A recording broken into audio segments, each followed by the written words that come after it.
Shalom, shalom, boa tarde.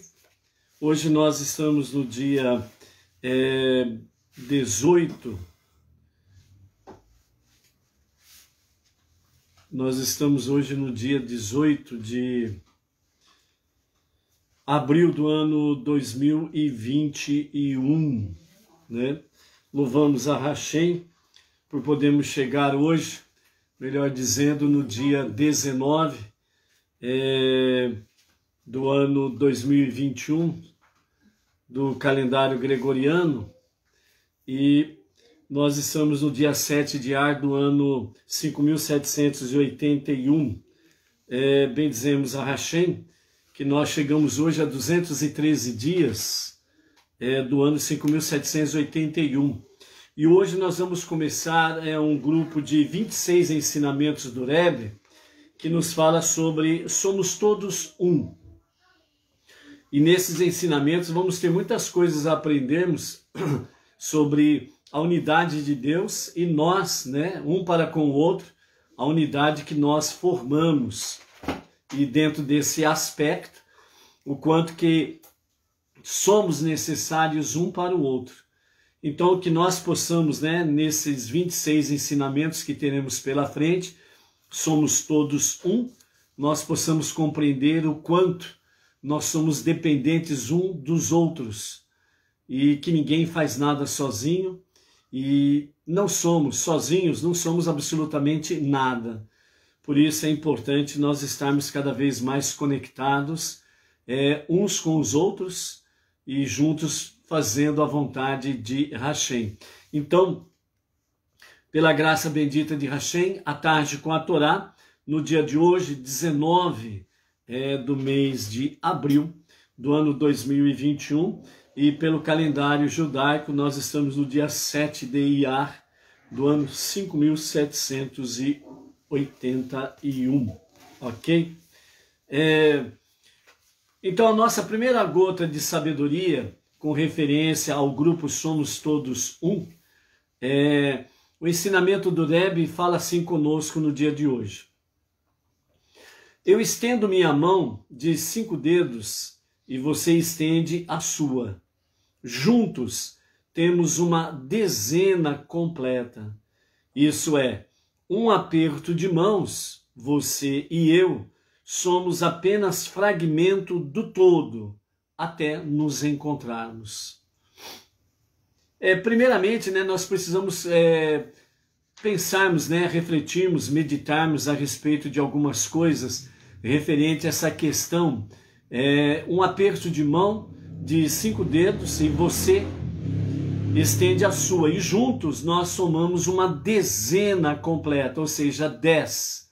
Né, 10 dedos que se apertam, são 2 mãos que se apertam e formam um todo. Nesse sentido, o Rebbe diz que separados nós somos fragmentos, mas quando nós realmente damos esse aperto de mão, nós formamos então um todo dentro desse aspecto de uma dezena completa. E para que possamos entender um pouquinho melhor a respeito dessa questão de dezena completa, nós precisamos primeiramente visualizarmos Aseret, Hadibrot, Aseret, Hadibrot, que é traduzido de forma popular, simples, como os 10 mandamentos, mas literalmente significa 10 falas ou 10 ditos. Nesse sentido, né, temos aí o chamado 10 mandamentos, o Aseret Hadibrot, as 10 falas ou os 10 ditos de Hashem, que na realidade esses 10 ditos, eles são, um princípio que inclui toda a Torá e os seus 613 preceitos e inclusive os 10 mandamentos. Então, a Aseret Hadibrot, na realidade, são 10 princípios que estão incluídos toda a Torá, bem como os chamados 10 mandamentos, com eles os 613 mitzvot, mandamentos específicos para os judeus, e também as 7 leis noéticas, ou os 7 preceitos para os não-judeus, para as nações. Recordando que o Aseret Hadibrot, ele foi escrito, os 10 ditos, foi escrito com 620 letras, onde nós temos aí então 613 preceitos específicos para os judeus e 7 leis de Noah, ou 7 leis universais, específicos para os não-judeus, certo? Então, nós temos aí, de fato, o número 10 incluso dentro desta ordem, né? Os 10 ditos, as 10 falas ou os 10 mandamentos, que trazem para nós esta mensagem. De uma forma mais concisa, dentro do campo judaico, nós temos 613, separados 6, 1 e 3. Somando-os, 6 mais 1 mais 3, nós vamos ter então um valor total de 10. Então nós temos aí também mais uma vez a questão de 10. E 10 ele vem trazer para nós uma mensagem daquilo que é completo ou daquilo que se completa. Por exemplo, especificamente para o campo judaico, para os judeus, toda a reunião que há dentro do campo judaico, sempre é exigido o mínimo de 10 varões presentes para formar um todo, para que a reunião ela tenha a sua devida validade, ok? Então, nessa forma, mensagem geral para todo ser humano. Então, quando eu estendo minhas mãos com 5 dedos e você estende as suas mãos com os 5 dedos, nesse aperto de mão, nós temos aí então 10 dedos se apertando, 2 mãos se apertando. Nesse sentido, o Rebbe diz, separadamente nós somos fragmentos de um todo. Mas quando nós estamos unidos, então aí é que nós nos encontramos e formamos a unidade de Deus, ok? Então, por isso, vamos buscar continuamente esta unidade de Deus, ok? Hoje, nós estamos no dia 19, dentro do calendário gregoriano, e dentro do calendário judaico, do pôr do sol de ontem, dia 18, até o pôr do sol de hoje, dia 19, na realidade, nós estamos hoje no 22º dia da contagem do Homer, Então, hoje é que nós estamos no dia 22 da contagem do Homer. Então, a nossa contagem hoje são 22 dias que perfazem 3 semanas e um dia do Homer. Ao pôr do sol de hoje, então inicia o 23º dia da contagem do Homer, ok? O ideal é as pessoas fazerem a contagem no início da noite, diretamente a contagem do Homer. Por alguma razão não o faz, anoiteceu, depois que anoiteceu, então você primeiro faz as preces da noite, em seguida as preces da noite você faz a contagem do Homer, ok?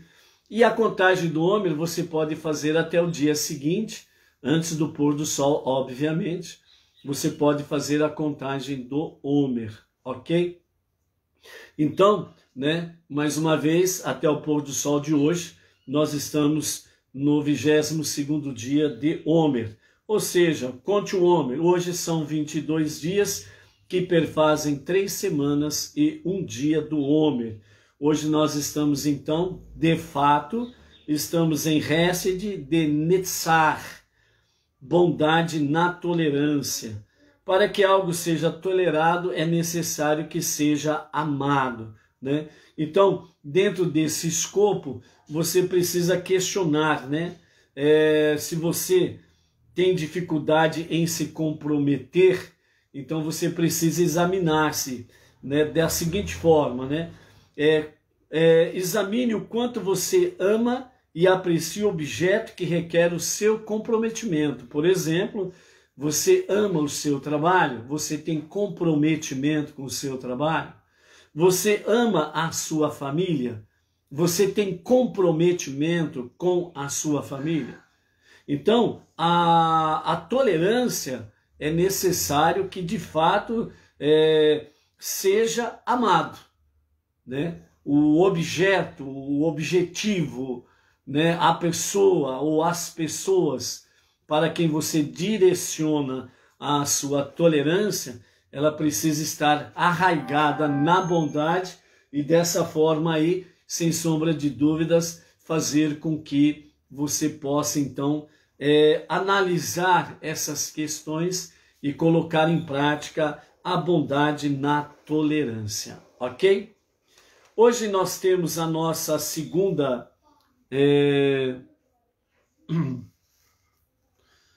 hoje nós temos, né, a nossa... Deixa eu dar uma olhada aqui.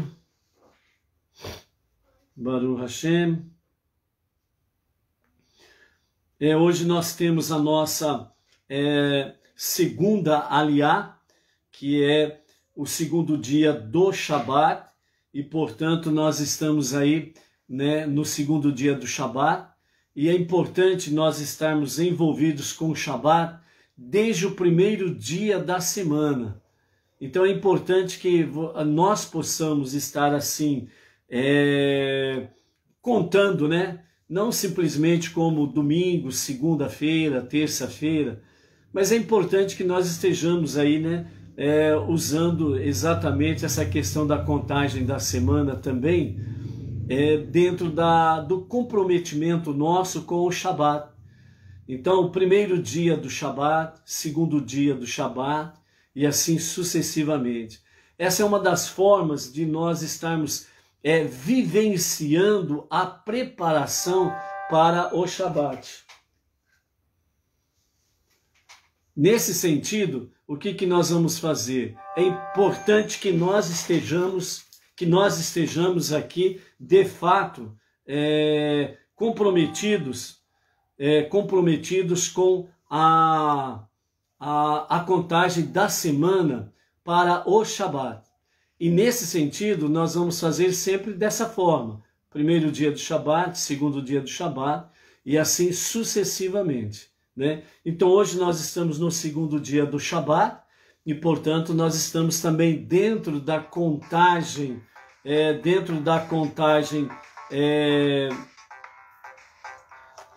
sai daqui.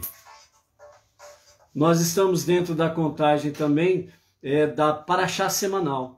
Então é importante que nós estejamos contando também a nossa Parashá semanal, né? A primeira Aliyá, a segunda Aliyá e assim sucessivamente, ok? Então hoje nós estamos na nossa segunda Aliyá e está no capítulo 16 do livro de Levítico, capítulo 16, a partir do versículo 25, e nós vamos até o capítulo 17 e o verso 7 na nossa segunda Aliyá. Depois da leitura, nós temos aí algumas explicações que os nossos sábios trazem com referência a algumas categorias de mitzvot, algumas categorias de mandamentos, para que possamos compreender melhor alguns detalhes daquilo que Yom Kippur traz para nós, ok?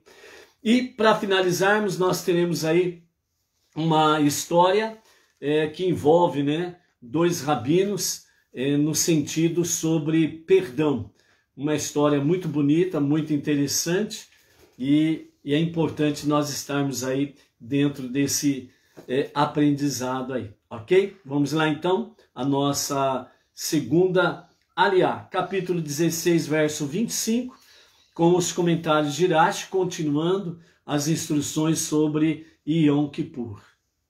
Então queimarás a gordura, os rins e o diafragma das suas oferendas de pecado do Yom Kippur, o touro do sumo sacerdote e o bode do povo juntos sobre o altar externo. Em seguida fará imersão, tornará a pôr as vestes de linho e retirará a colher e o braseiro do Santo dos Santos, conforme já orientado. Fará nova imersão, tornará a pôr as vestes habituais de sumo sacerdote e ofertará o resto dos sacrifícios adicionais do dia, ou seja, o carneiro, o touro e o bode. Ofertará o sacrifício diário da tarde, queimará o incenso da noite e, finalmente, acenderá as lâmpadas do candelabro, a menorá. Depois disso, vestirá suas roupas pessoais e irá para casa. A pessoa que levar o bode ao despenhadeiro de Azazel se tornará ritualmente impura por fazê-lo. Além disso, tornará ritualmente impuro todo objeto em que tocar, inclusive as roupas que estiver usando, durante todo o tempo de execução do rito do bode. Isto é, desde o momento em que sair do acampamento israelita até empurrar o bode no despenhadeiro abaixo. Portanto, depois de executar o rito, imergirá suas roupas e imergirá sua carne na água em um mikvê. Depois de fazê-lo, poderá novamente entrar no acampamento. Arão vai mandar alguém levar o touro da oferenda de pecado e o bode da oferenda de pecado abatidos, cujo sangue foi levado para dentro do santuário, para fazer expiação no Santo dos Santos, para fora do acampamento, ao depósito de cinzas. Alguém queimará seus couros, sua carne e seu excremento no fogo sobre a lenha. Aquele que os queimar se tornará ritualmente impuro por fazê-lo. Além disso, tornará ritualmente impuro todo objeto em que tocar, inclusive suas roupas que estiver usando, durante todo o tempo em que estiver queimando. Portanto, ao terminar, imergirá suas roupas e imergirá sua carne na água de um mikvê. Depois de fazê-lo, poderá novamente entrar no acampamento israelita. Além desses ritos, este será um decreto eterno para vós.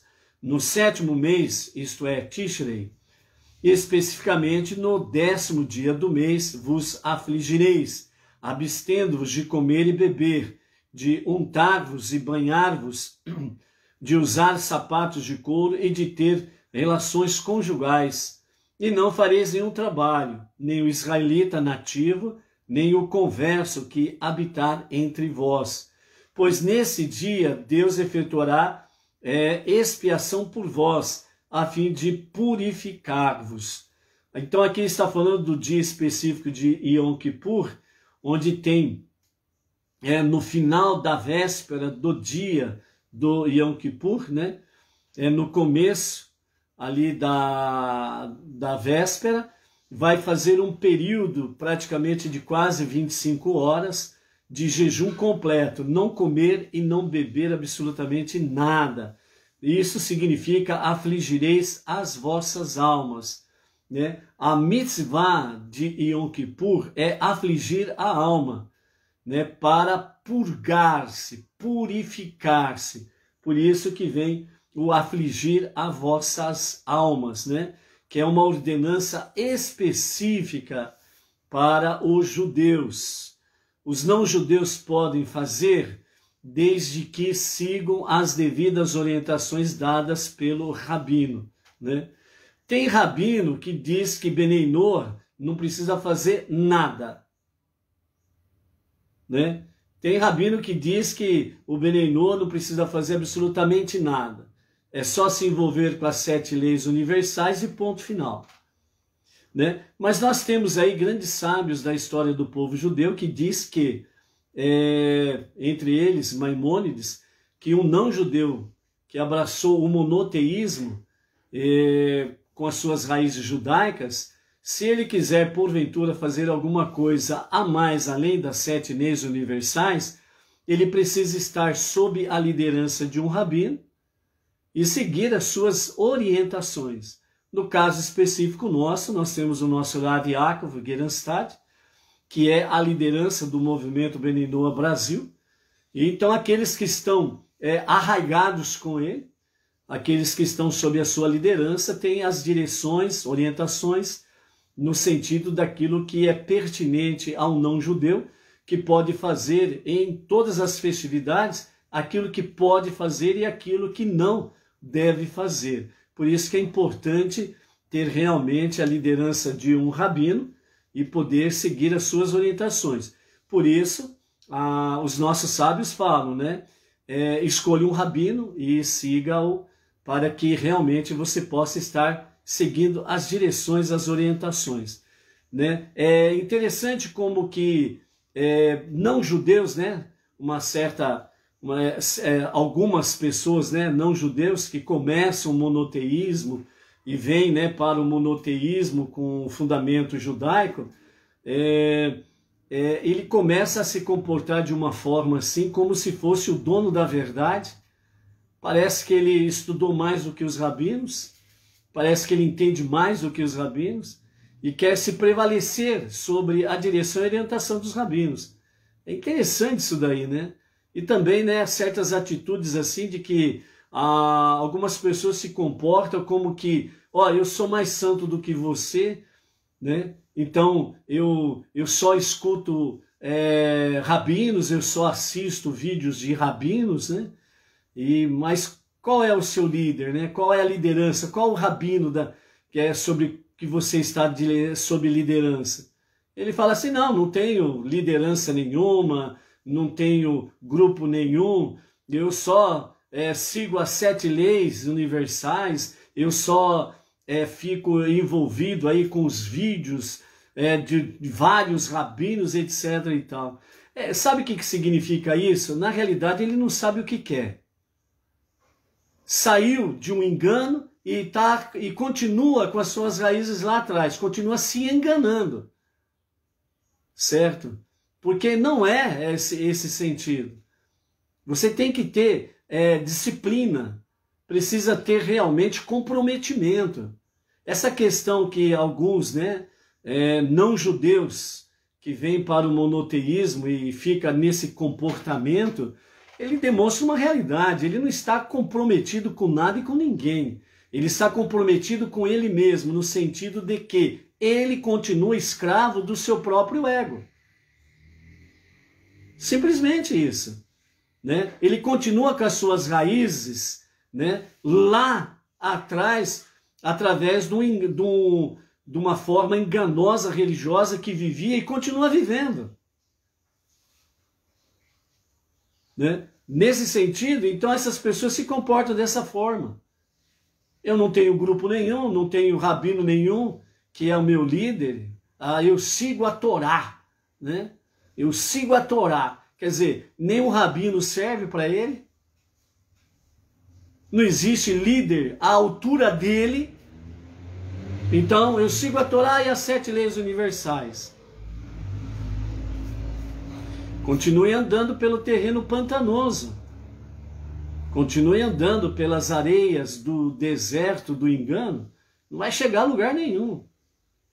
Por isso a contagem do Homer traz para nós o refinamento também da nossa alma e da nossa vida pessoal.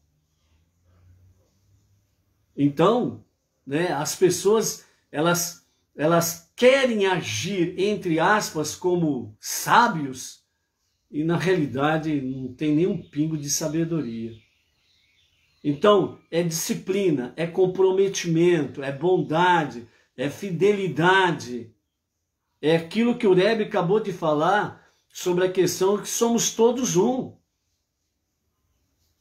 Então, quando nós individualmente somos fragmentos de um todo. Juntos, nós formamos unidade. E nessa unidade, nós nos tornamos um com Deus. Agora, cada um pega o seu bonezinho e cada um sai por aí fazendo o que bem entende. Não, porque eu acho isso, eu penso assim, eu faço assim. continua escravo do seu ego, continua escravo de você mesmo, e ainda por cima, usando coisas sagradas de forma errada. Simplesmente assim.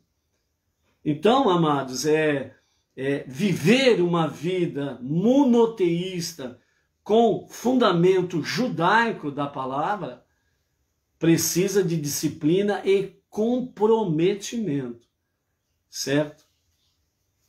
Continuando, conforme já mencionado, o bode enviado a Azazel expia todos os pecados não expiados por outros métodos, assegurando assim que todas as possíveis infrações da lei possam ser expiados.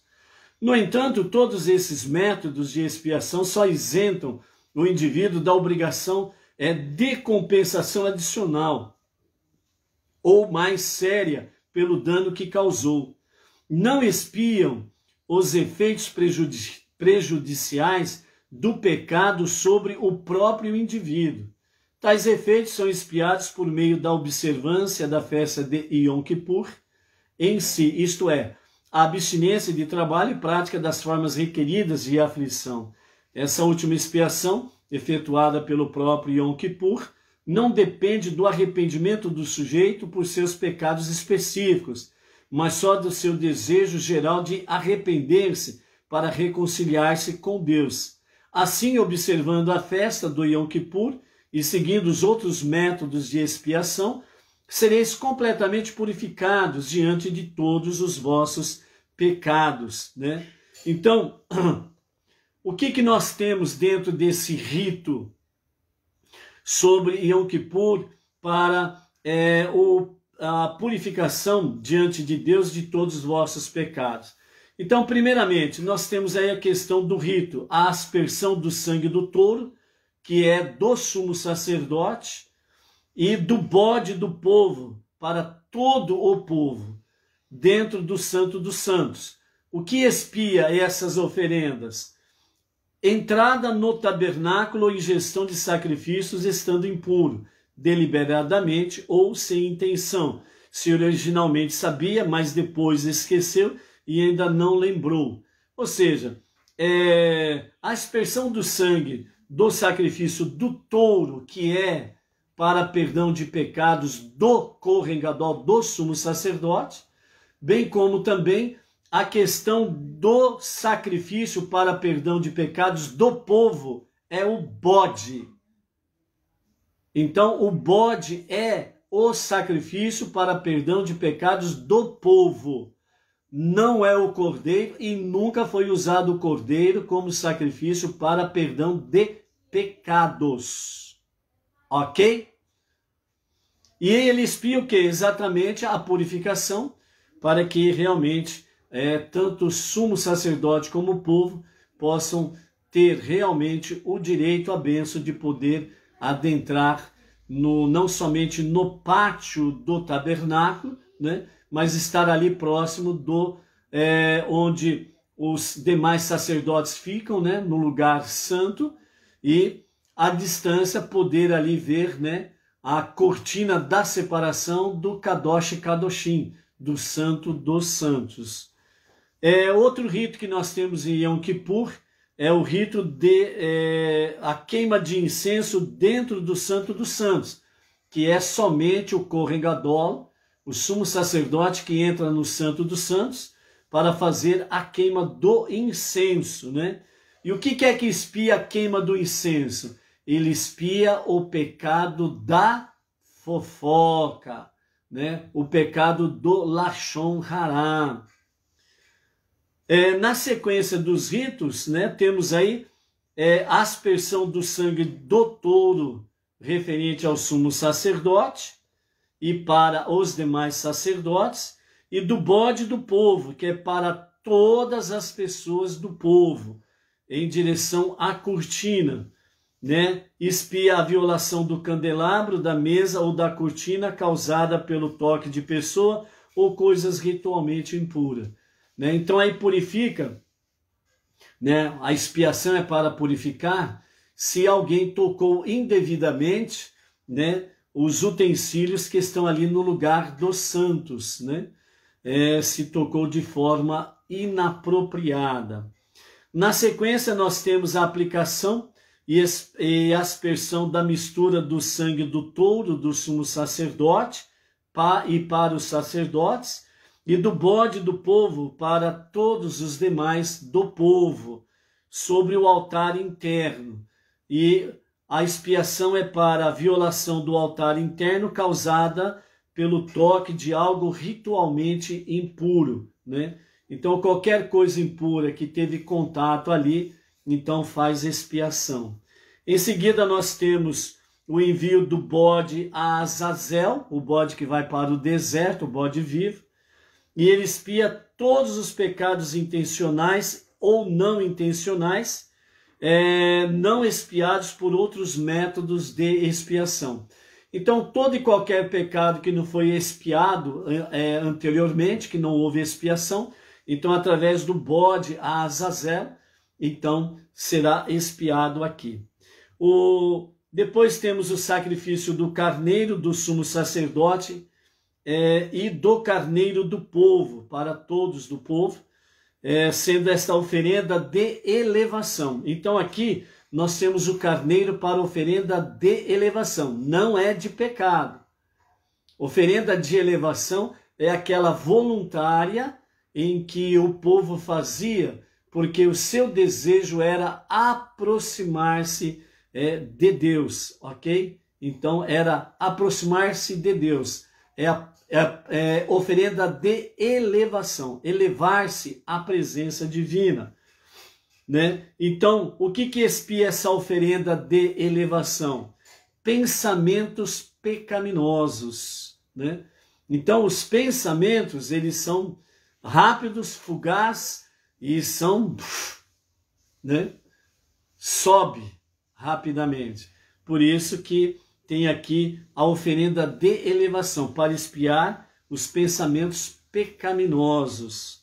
Depois temos o bode das oferendas adicionais, né, de Yom Kippur, que é aquele bode que vai ser morto, e ele expia inadvertidamente entrar no tabernáculo ou comer sacrifícios estando impuro, né? Se originalmente não sabia, mas depois descobriu.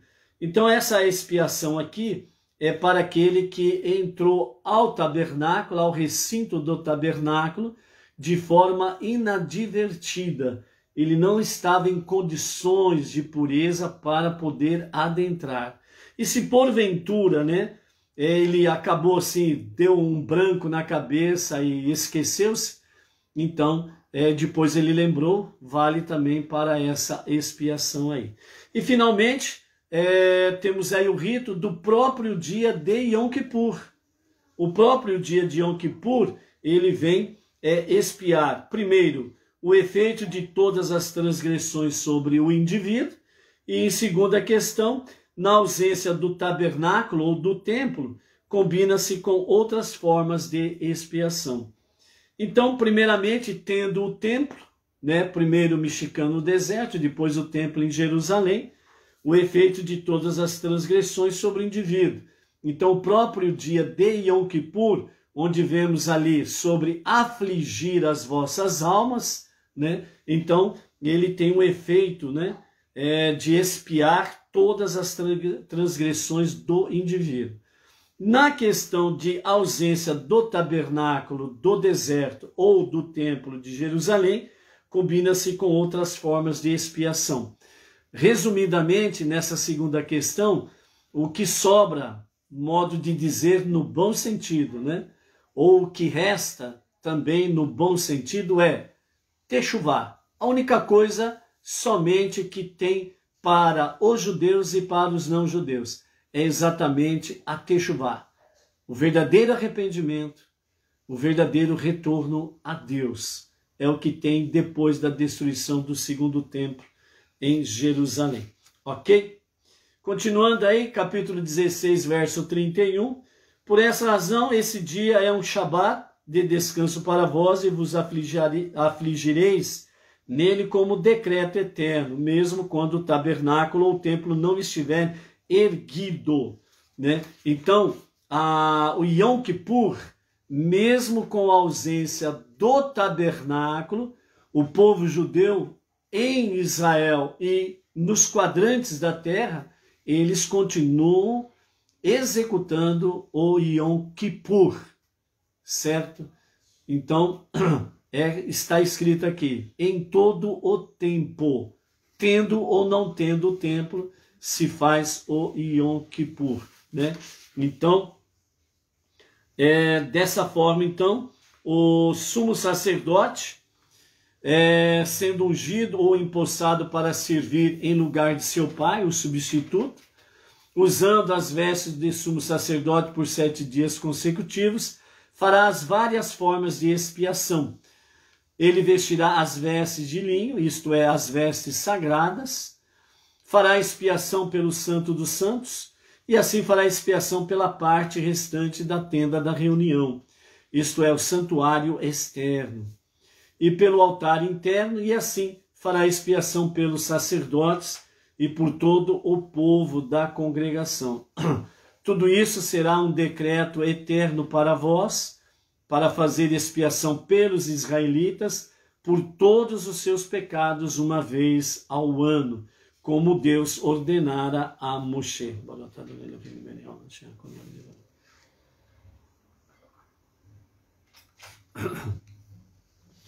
A partir do versículo 17, do capítulo 17, então nós temos aí o local exclusivo para oferendas. Deus falou a Moshe dizendo, fala a Arão e a seus filhos e a todos os israelitas e diz-lhes, isto é o que Deus ordenou dizendo, conforme vos foi ensinado, os sacrifícios têm de ser abatidos dentro do recinto do tabernáculo.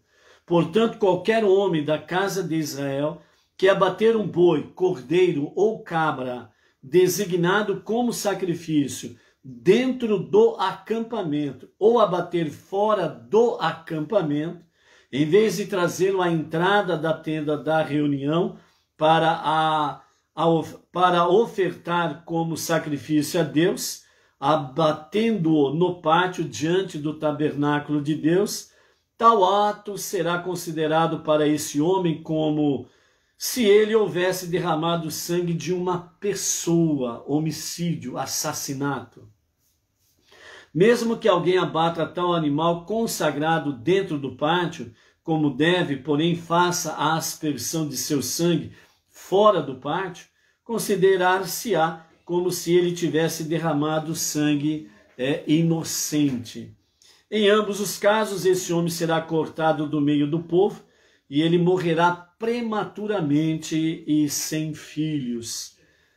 A intenção dessa proibição é que os israelitas realmente continuem a trazer a Deus suas oferendas festivas, promotoras de paz, as quais até agora eles estavam acostumados a abater em qualquer lugar no campo aberto, mas que as tragam a Deus a partir de agora, à entrada da tenda da reunião, ao sacerdote, e as abatam ali como oferendas promotoras de paz a Deus. Mas só o sacerdote aspergirá o sangue sobre o altar de Deus, situado à entrada da tenda da reunião, e só ele queimará a gordura sobre o altar para agradar a Deus. Restringindo o local de seus sacrifícios, o tabernáculo, os israelitas também não mais abaterão seus sacrifícios aos demônios, atrás dos quais eles se acostumaram a extraviar-se por causa da influência perversora dos egípcios. Isto será um decreto eterno para eles, que se aplicará a todos os sacrifícios por todas as gerações. Amém. Aqui nós encerramos a nossa segunda aliá. Nesse campo que acabamos de ler, ao local exclusivo para a oferenda, vejam bem, quando Deus está orientando o povo judeu a trazer os sacrifícios, no caso, primeiro no Mexicano, o tabernáculo lá no deserto, a travessia deles no deserto, era para que somente ali dentro do pátio do tabernáculo fosse feito o sacrifício. e posteriormente no Beit HaMikdash, o grande templo em Jerusalém, somente dentro do pátio, não fora das dimensões do tabernáculo, somente dentro dos seus muros e não fora dos muros de toda a extensão do tabernáculo no deserto e do Beit HaMikdash em Jerusalém. Primeiramente, os judeus, depois de 200 anos de escravidão no Egito, eles estavam bem familiarizados com sacrifícios de animais para as divindades, para os deuses. Eles estavam acostumados que os animais eram abatidos como sacrifícios aos demônios. Por isso, quando da saída, né, Deus deu ao povo judeu, ao povo israelita, duas mitzvot, 2 mandamentos para cumprirem antes da libertação, para que eles tivessem méritos para o direito à liberdade, porque eles não tinham nenhum mérito. Estavam envolvidos com a idolatria, com sacrifícios de animais aos demônios, aos deuses e etc. e tal.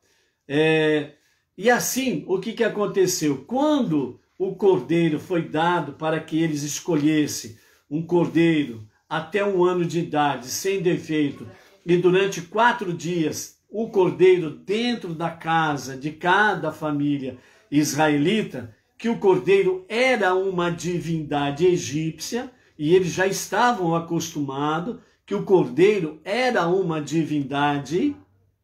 Então, nesses 4 dias, eles ficaram ali analisando o cordeiro, e que depois de 4 dias seriam definitivamente, aquele cordeiro seria sacrificado. Esse cordeiro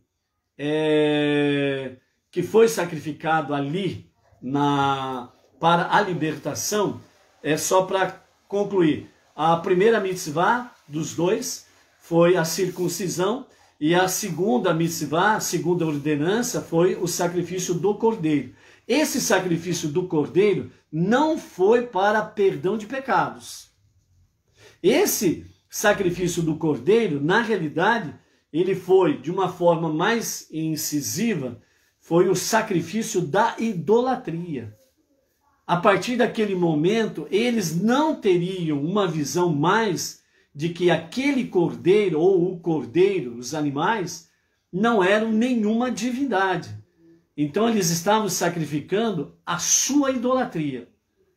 E quando eles estavam sacrificando a sua idolatria, eles estavam fazendo a verdadeira techuvá, arrependimento e retorno a Deus. Então, ao cumprir esses 2 mandamentos, então eles adquiriram o mérito para terem direito à liberdade, o que foi que aconteceu. Posteriormente a isso, certo? Nenhuma vez cordeiro foi sacrificado para perdão de pecados. Então, algum segmento religioso que fala que o cordeiro, ele tira pecado do mundo, ele tira o pecado das pessoas, não tem fundamento bíblico.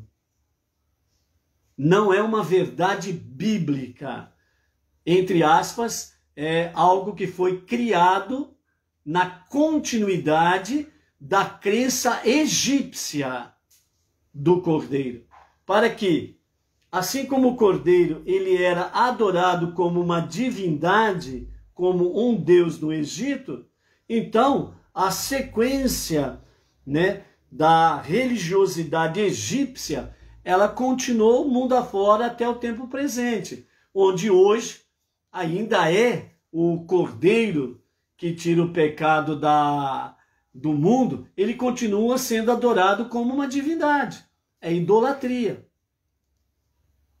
Cordeiro nunca foi usado para perdão de pecados. E nós estamos vendo aqui literalmente sobre essa realidade, né? Outra questão que nós vemos aqui, a Torá, ela nos traz o ensinamento de que os animais permitidos para os sacrifícios, né, eles não poderiam ser, em hipótese nenhuma, eles não poderiam ser abatidos fora do tabernáculo ou do Beit HaMikdash.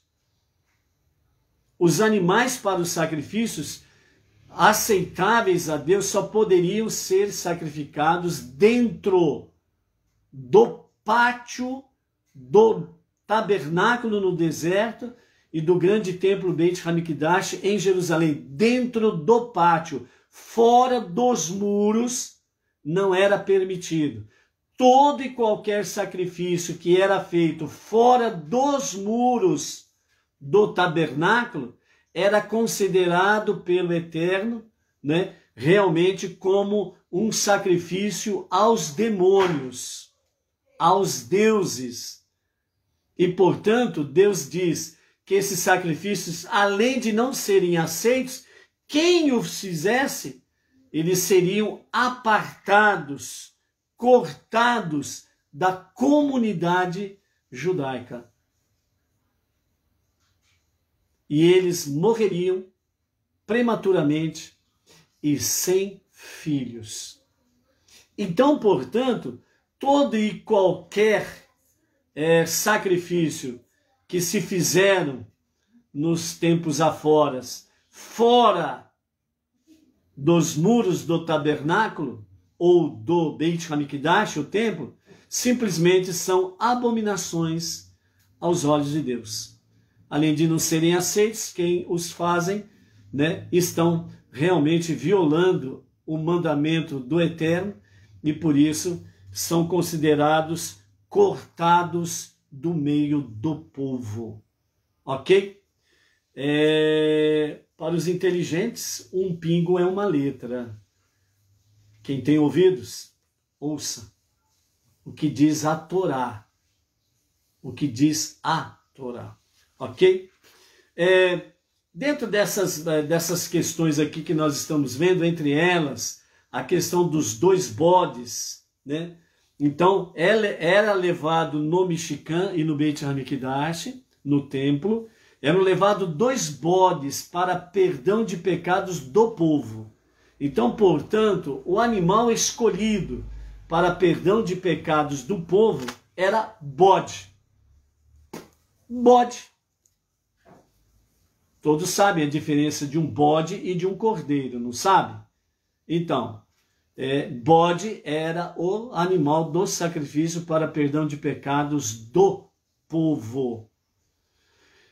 E depois, um bode era sacrificado para perdão dos pecados, e um segundo bode, que era considerado o bode de Azazel, ele era enviado ao deserto, e a pessoa que o conduzia pelo deserto, quando ele encontrasse uma grande ribanceira, ele jogava o bode para baixo nessa ribanceira, o qual morria e servia para os demais, para perdão dos demais pecados do povo, certo?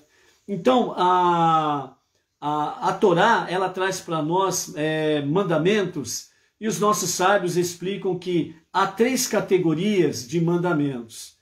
E essas 3 categorias elas são conhecidas como, primeiro, Mishpatim, certo? Que são as leis civis.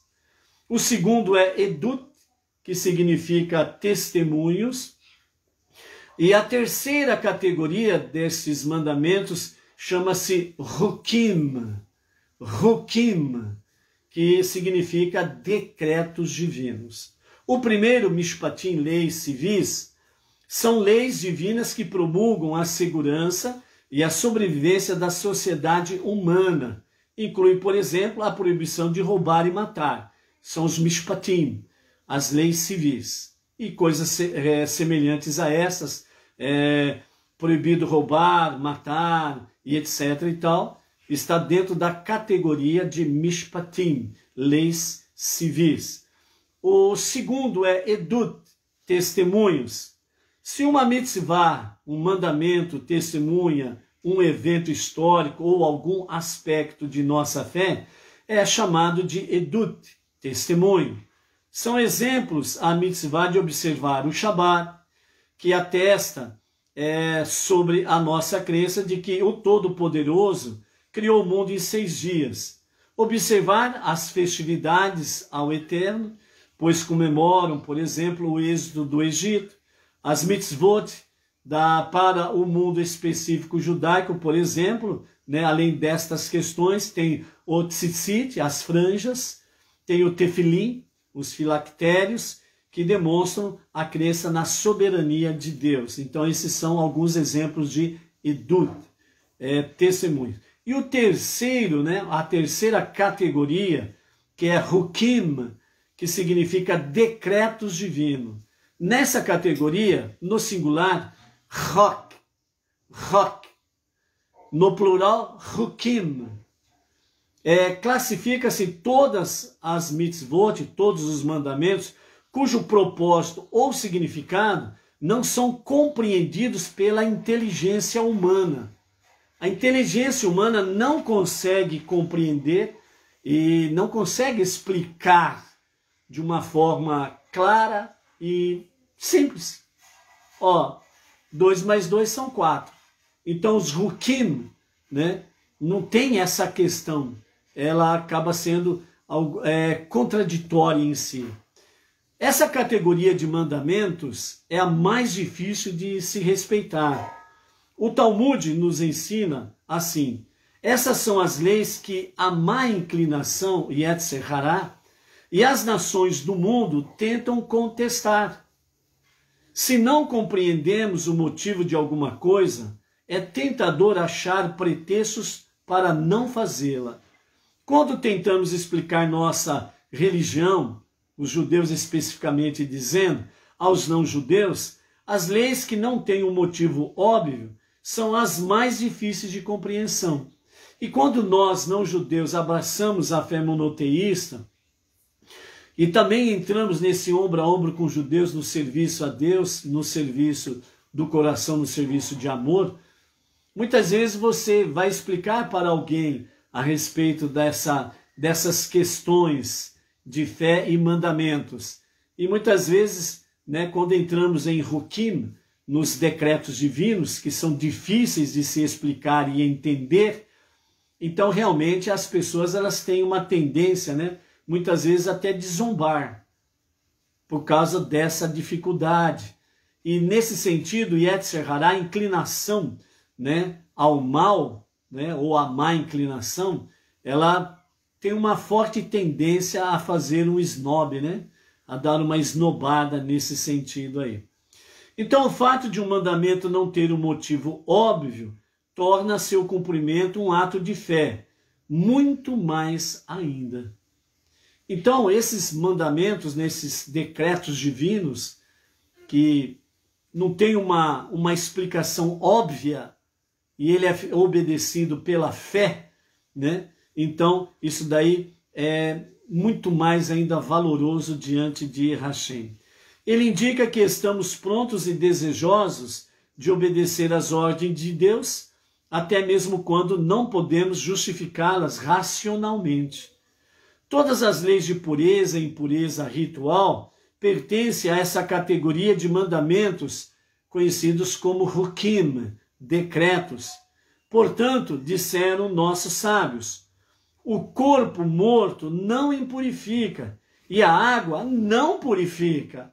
Não vimos aí sobre a questão, quem toca num corpo morto, ele fica impuro e depois ele precisa ir para o mikveh, banhar-se, para que ele possa fazer um banho ritual de pureza, aí ele fica puro. Então, os nossos sábios falam, segundo o Talmud, o corpo morto não impurifica e a água não purifica. Mas sim, disse Deus, eu dei uma ordem e emiti um decreto, e você não tem permissão para questioná-lo. É uma questão de obediência. Simplesmente obedeço porque ele disse. Demonstramos assim que estamos colocando Deus acima do nosso próprio intelecto, que Deus está acima de nós. Apesar de talvez não sermos capazes de justificar esses mandamentos perante o mundo, expressamos nossa segurança interior como judeus e não judeus que estão no monoteísmo, a continuar cumprindo-os, cada um dentro do seu aspecto, né? 613 mandamentos para judeus, 7 mandamentos universais para não-judeus e algo a mais que os não-judeus podem fazer dentro de uma orientação rabínica. Há numerosos exemplos de Hukim, decretos divinos. O Midrash enumera 4 sobre os quais a Torá afirma explicitamente: este é um hok, este é um decreto divino. Uma vez que contém elementos aparentemente contraditórios, são passíveis de serem ridicularizados, pelo que se pautam pelo pensamento racional. Por isso, a Torá aconselha o judeu a dizer a si mesmo: é um hok, não tenho o direito de questionar. Ou seja, é uma mitzvah, é um mandamento divino, e eu não tenho absolutamente o que questionar sobre isso. Então, os 4 hukim, né, as 4 categorias de decretos divinos são Ibum, o primeiro, que se refere àquela questão do casamento, né, que o irmão é proibido de casar com a esposa do seu irmão, né? E tem aquela questão do levirato, que diz que o irmão que morreu e deixou a esposa sem filhos, então o irmão vivo, ele tem a obrigação de casar com a esposa do seu irmão que faleceu sem deixar filhos, para que ela possa ter filhos em nome do seu irmão. Então, essa é a lei do levirato, que é conhecido como Ibum, e é um hukim, um dos 4 hukim, um decreto divino, ponto. Não dá para discutir na realidade. O segundo é Shatnes, que é exatamente a mistura de roupa, né? A roupa não pode ter a mistura de lã e linho. Diz o Eterno: e vocês guardarão meus decretos divinos, que está no capítulo 19 de Levítico, verso 19. O terceiro dessa categoria é exatamente o bode para Azazel, que é a questão nossa, da nossa paraxá e da nossa aliá. Então, um bode era enviado à morte como parte do serviço de Yom Kippur, purificando todo o povo judeu de todos os seus pecados.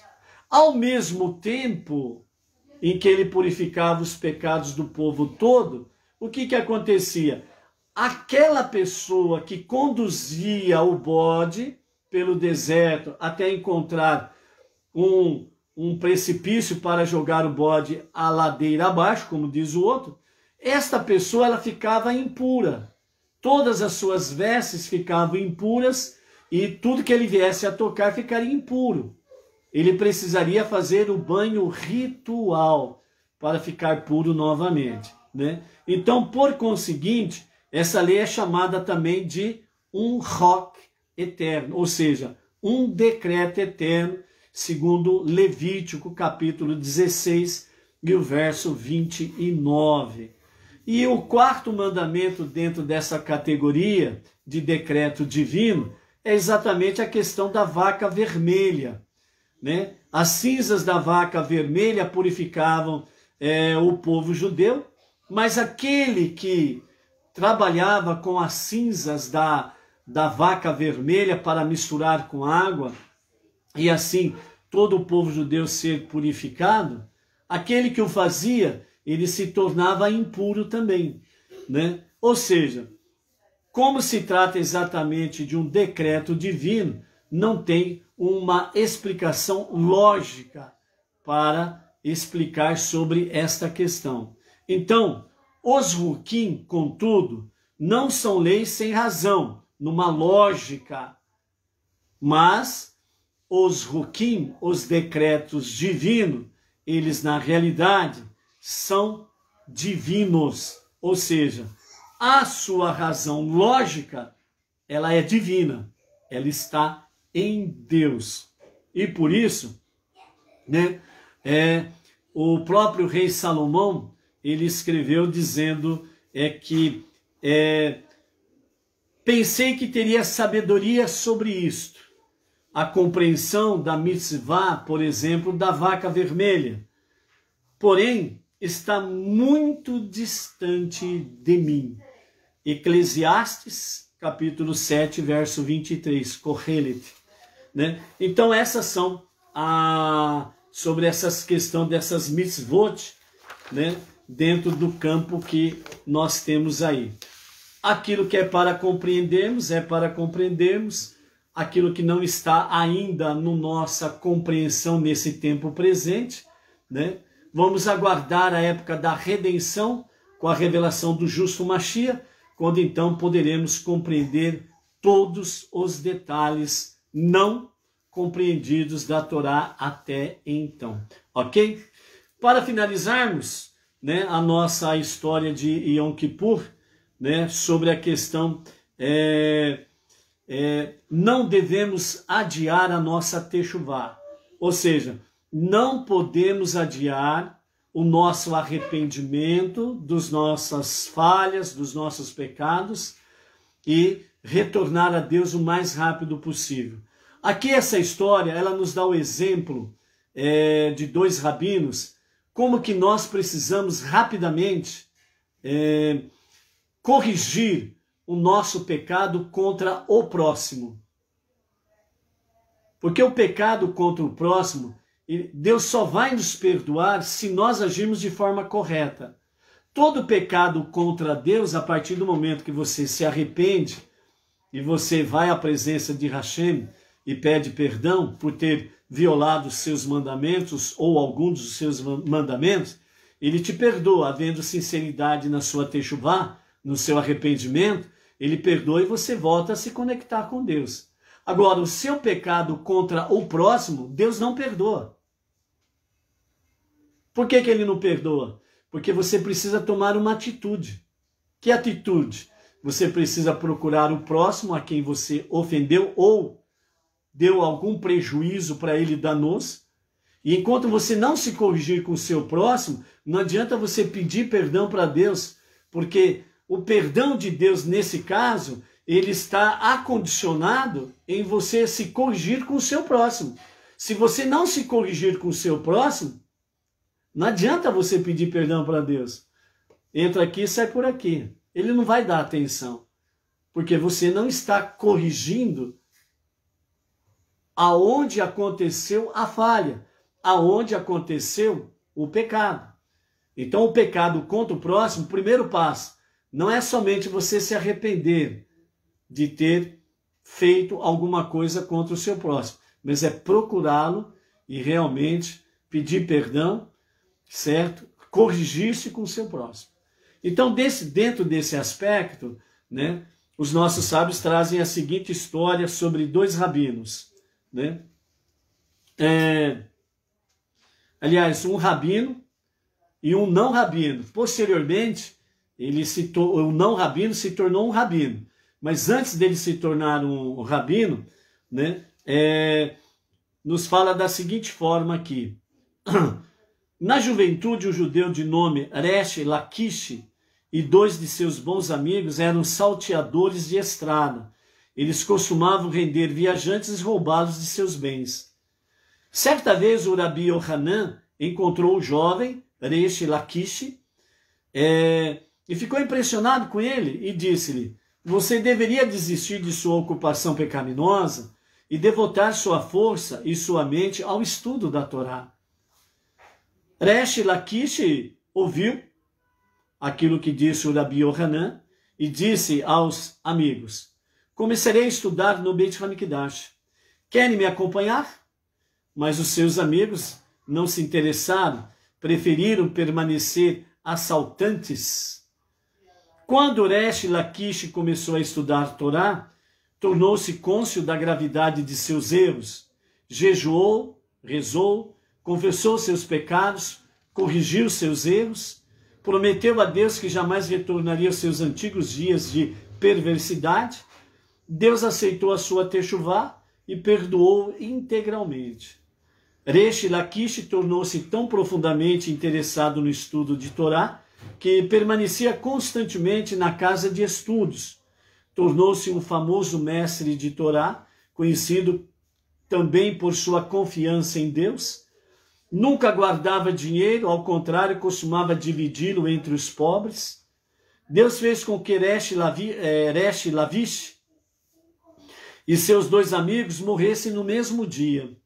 Os 2 companheiros puderam ver que Resh Laquish fora conduzido ao Gan Éden, enquanto os anjos carregavam sua alma até o Gan Éden.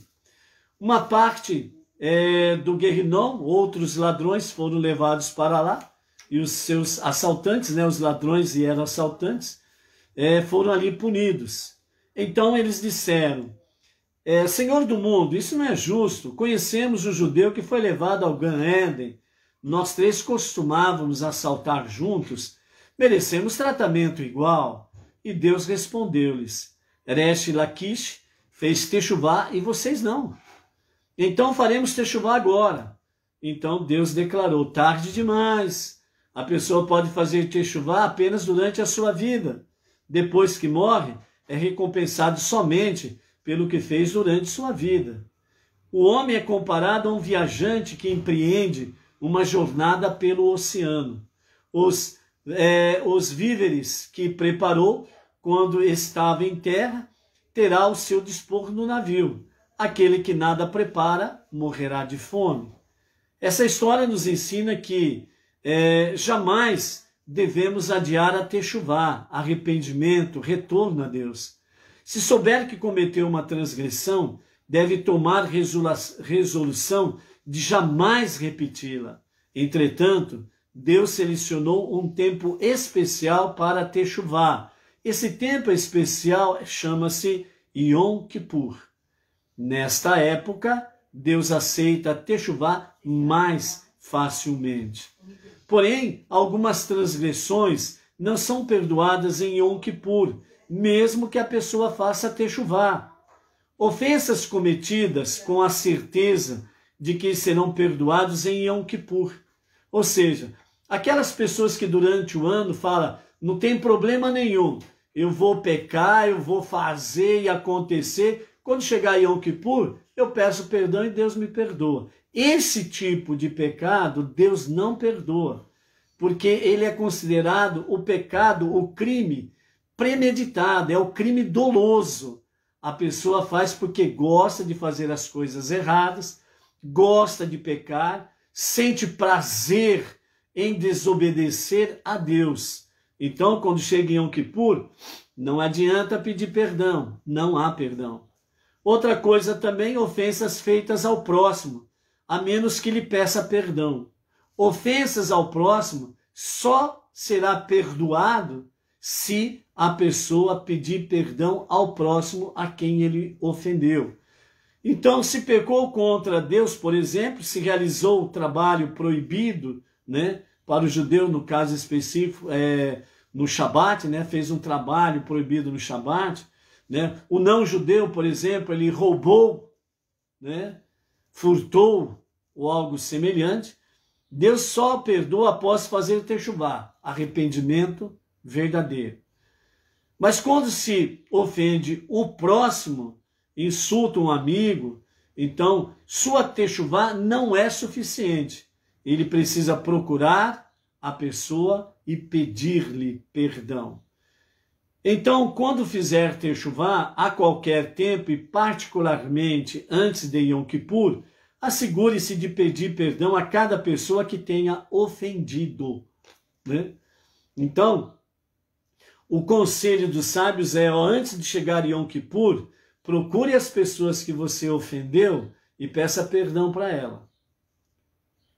Porque é aquele detalhe, né? Quando chega no dia de Yom Kippur, então chega lá, seja o judeu ou não judeu, né? O Benei Noach, aí chega no dia de Yom Kippur lá e fala assim, ó, se porventura eu pequei contra alguém que me perdoa, não vale isso daí não. essa faceta mal acobertada não tem valor nenhum diante de Deus, não. Você teve um tempo para poder se corrigir. Você teve um tempo hábil para procurar o seu próximo e pedir perdão para ele e se corrigir junto com ele. Agora chega no dia do Yom Kippur e você não procurou o próximo. Aí você começa lá a confessar os seus pecados e, se porventura eu pequei contra alguém, então peço para você me perdoa. Não vai ter valor nenhum. É barca furada. O Midrash esclarece como os nossos ilustres sábios pediam perdão uns aos outros. Aqui agora nós temos o caso específico, né? De dois rabinos. Então aqui nós temos o caso, segundo o Midrash, que nos fala de dois sábios ilustres. O Rabi Irmiyahu teve um desentendimento com o Rabi Abba e decidiu aplacá-lo. Quando chegou à casa do Rabi Abba, né, o Rabi Irmiyahu foi até a casa do Rabi Abba. Então ele pegou, sentou-se ali no degrau da escada da casa, da porta da entrada, e deu um tempo ali até o Rabi Abba aparecer. Nesse interim, né, então a colaboradora, a secretária lá da casa do Rabi Abba, então ela saiu, né, carregando uma bacia de água suja e para jogar no quintal. Mas na hora que ela passou exatamente perto do Rabi Irmiyahu, né, ela desequilibrou a bacia e caiu uma boa quantidade de água suja sobre o Rabi Irmiyahu. Então ele disse: estou me transformando em um lixo aqui. É melhor eu ir-me embora. E dito isso, ele começou a caminhar, levantou-se e começou a caminhar para ir embora. Nesse mesmo interim, a secretária retornou para dentro de casa e começou a falar do que tinha acontecido e começou a chorar porque ela sabe do valor do rabino, né? Porque ela servia ali um rabino. E ela preocupada com aquilo porque ele levantou-se e foi embora. Então o Rabi Abba imediatamente ouviu o que a secretária diz, então ele já saiu correndo atrás do seu amigo Rabi Irmiyahu, né? E aí então ele chegou para o Rabi Irmiyahu, pediu desculpas a ele pelo acontecimento, né? E aí o Rabi Irmiyahu virou-se para o seu amigo e disse: não. É eu que preciso pedir perdão para você, porque eu fui te procurar para pedir perdão, né? Não é você que tem que me pedir perdão, não. E aí o Rabi Abba disse: nada disso, eu é que devo pedir perdão a você, porque você foi maltratado em minha casa. Não, é eu que vou pedir perdão para você que precisa me perdoar. E aí não teve nem par ou ímpar, né? Então é o seguinte: eu perdoo você, você me perdoa. Voltamos a ser ótimos amigos. Ok. Perdão dado, perdão recebido, e os dois voltaram-se a ser grandes amigos. Isso é techuvá. Isso é pedir perdão ao próximo. É não esperar para amanhã. Ok? Para amanhã você espera o nosso novo encontro, à tarde com a Torá, amanhã às 14 horas. Techuvá é agora. Não deixe para amanhã. Ok? Então, por isso, até amanhã. Shalom, shalom.